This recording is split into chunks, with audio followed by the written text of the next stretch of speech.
پڑھا دیں۔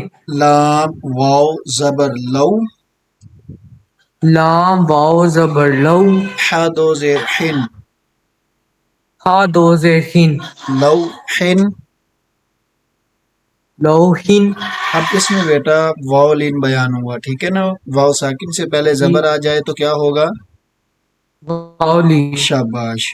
حا واو زبر حو، ہا واو زبر خو، لام دو زیر لن، لام دو زیر لین، حو لن۔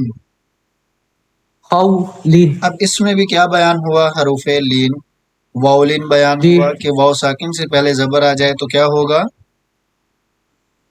واو لین۔ واؤلین۔ شاباش۔ دال یا زیر دی، دال یا زیر دی، نون دو پیش نن، نون دو پیش نون، دینن۔ دینن۔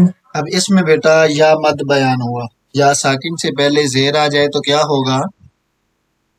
یا مد۔ شاباش۔ با زبر با، با زبر با، شین یا زیر شی، شین یا زیر شی، بشی، بشی، را دو پیش رن، را دو پیش رون، بشیرن۔ بشیرن۔ قاف واو زبر کو، کاف واو زبر کو، میم زیر می، میم زیر می، قومی، قومی، ہا کھڑی زیر ہی، ہا کھڑی زیر ہی، قومی۔ قومی۔ اب اس میں بھی بیٹا واو لین بیان ہوا کیونکہ واو ساکن سے پہلے جی زبر آ گیا، اور اس میں حروف مستعلیہ قاف بیان ہوا، ٹھیک ہے نا، قو قاف مستعلیہ ہے نا پوری، یعنی موٹا پڑھ کے پڑھنے کو کہتے ہیں۔ جی آگے بیٹا ہا زبر ہا، ہا زبر ہا، دال یا زبر دئی، دال یا زبر دئی، ادئی، ہدئی، نون الف زبر نا،